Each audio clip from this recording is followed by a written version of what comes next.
मित्रों नमस्कार।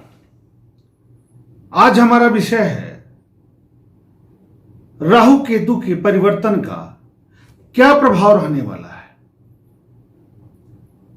इनके गोचरी परिवर्तन का क्या असर पड़ेगा और 18 महीनों में क्या परिवर्तन होगा मेष लग्न अथवा मेष राशि वालों के लिए। इससे पहले की वीडियो में एक समग्र प्रभाव क्या पड़ेगा इसकी चर्चा हमने किया। पड़ोसी राष्ट्रों के से हमारे संबंध कैसे रहेंगे, इसके लिए भी क्या प्रभाव पड़ेगा, कैसा रहने वाला है समय, चर्चा हम लोगों ने पिछले वीडियो के माध्यम से कर लिया। अब मेष लग्न वालों के लिए, मेष राशि वालों के लिए राहु क्या परिवर्तन लेकर आ रहे हैं। अभी पिछले 18 महीने तक बुध की राशि मिथुन में गोचरी संचरण करते हुए चराचर जगत को प्रभावित कर रहे थे। अब ये दैत्य गुरु शुक्राचार्य की राशि में जाएंगे। और एक बात बताऊं, यहां ये हर्ष बली होते हैं, यहां प्रसन्न चित्त रहते हैं, इसलिए अपना पूर्ण प्रभाव दे पाने में समर्थ होंगे। इनकी कोई अपनी राशि तो है नहीं, जिस राशि में जाते हैं उसके अनुकूल फल प्रदान करने का प्रयास करते हैं। और आपकी जन्म कुंडली के अनुसार, आपके लग्न के अनुसार जिस भाव में जाते हैं और मूल कुंडली में जिस भाव में रहते हैं उसके अनुसार ये फल प्रदान करते हैं। अब हम इनके संदर्भ में बातें करेंगे कि कहां ये परिवर्तन कर रहे हैं और कब कर रहे हैं।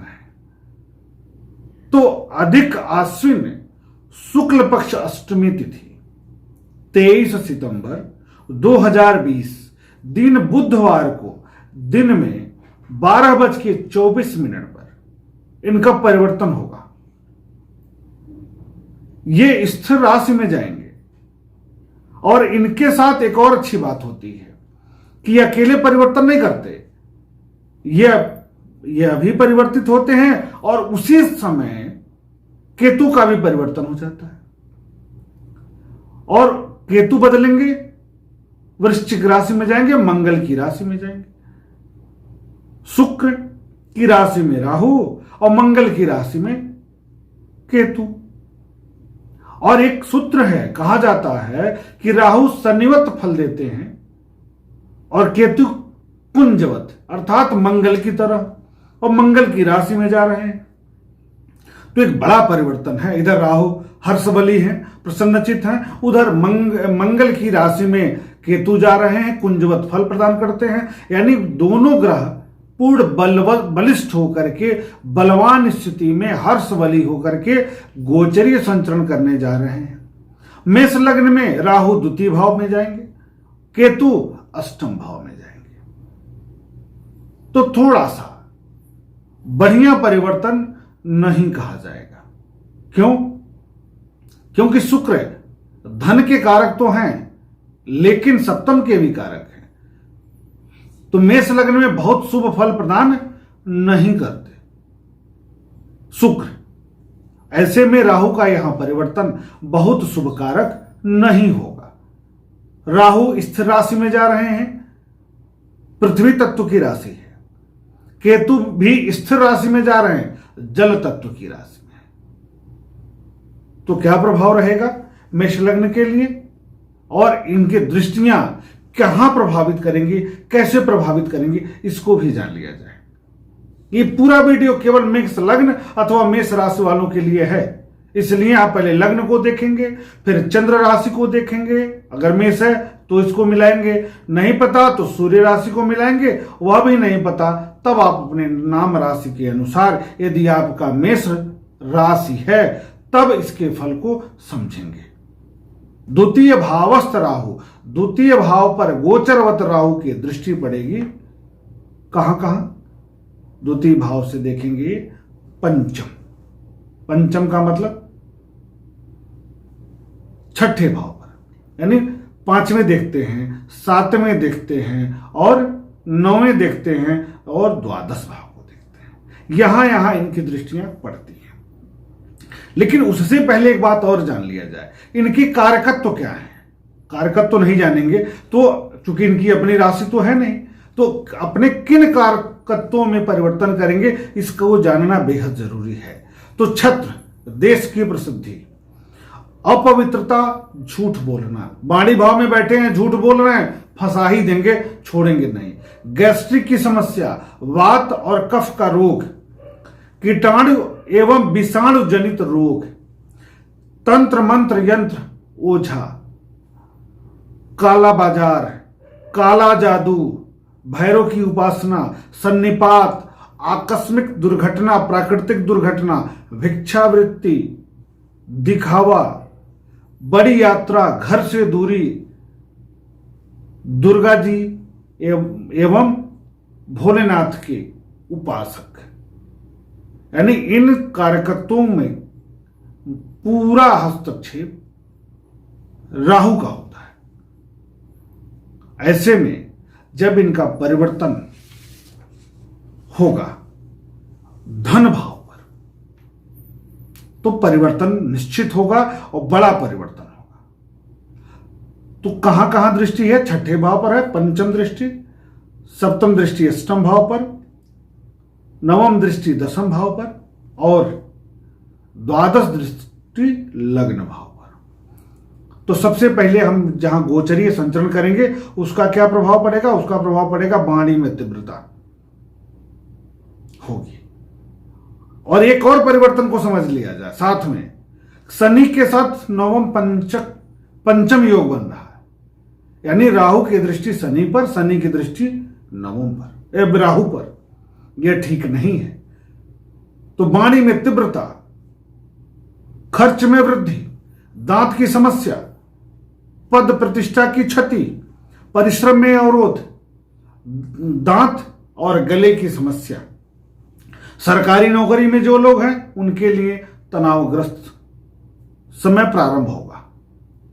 अपने उच्च अधिकारियों से तनाव का वातावरण उत्पन्न हो सकता है।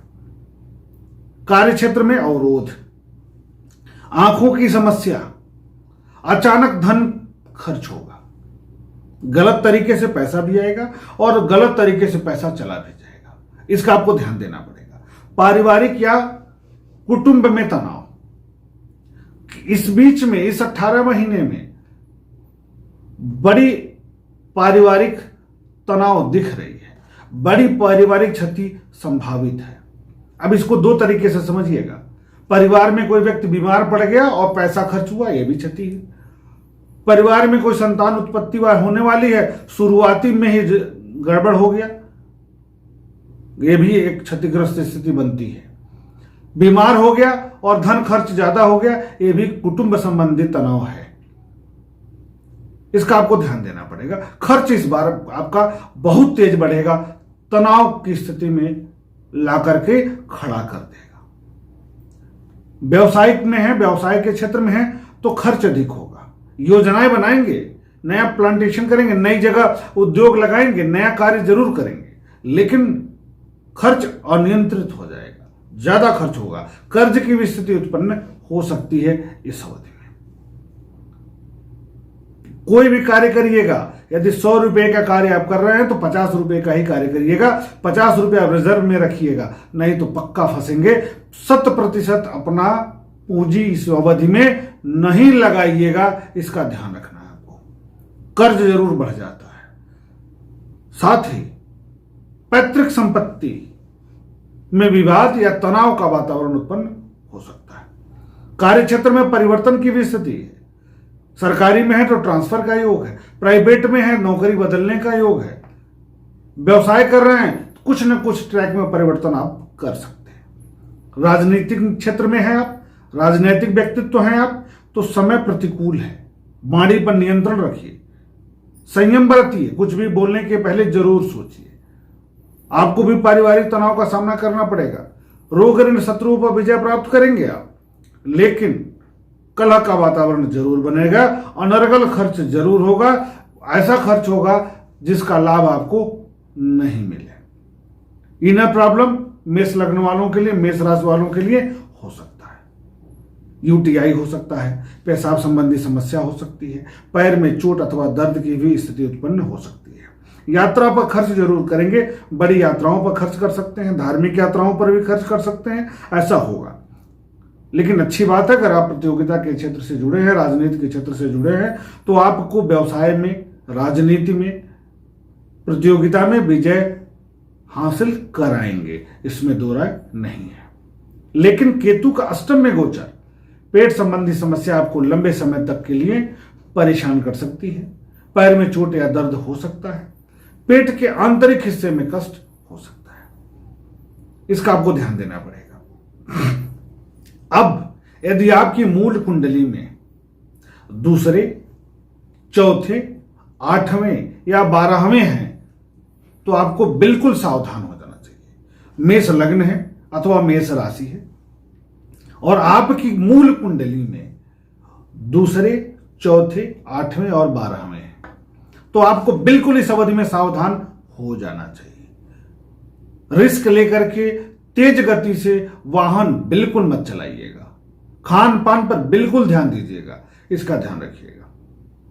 यदि तीसरे, छठवें, 11वें हैं तब थोड़ा सा आपको आराम दे सकते हैं, रिलैक्स दे सकते हैं, लेकिन उन भावों में क्षति प्रदान करेंगे। जैसे तीसरे हैं तो भाई को लेकर कष्ट देंगे, भाई पर खर्च कराएंगे।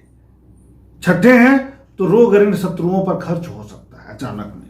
एकादश भाव में मूल कुंडली में है तो आप अपनी प्रतिष्ठा को बचाने के लिए खर्च करेंगे, आप अपने प्रतिष्ठा में वृद्धि करने के लिए खर्च करेंगे, इसमें दो राय नहीं है। अब उपाय क्या करेंगे भैया? मेष लग्न अथवा मेष राशि वाले राहु के दुष्प्रभाव से बचने के लिए उपाय क्या करेंगे? तो करेंगे श्री सूक्त का पाठ नियमित। कर पाए तो ठीक है, नहीं तो सुयोग्य ब्राह्मण से बढ़िया से हर महीने कुछ पाठ कराइए। धनागम हेतु धन में वृद्धि होगी, क्योंकि शुक्र की राशि में है।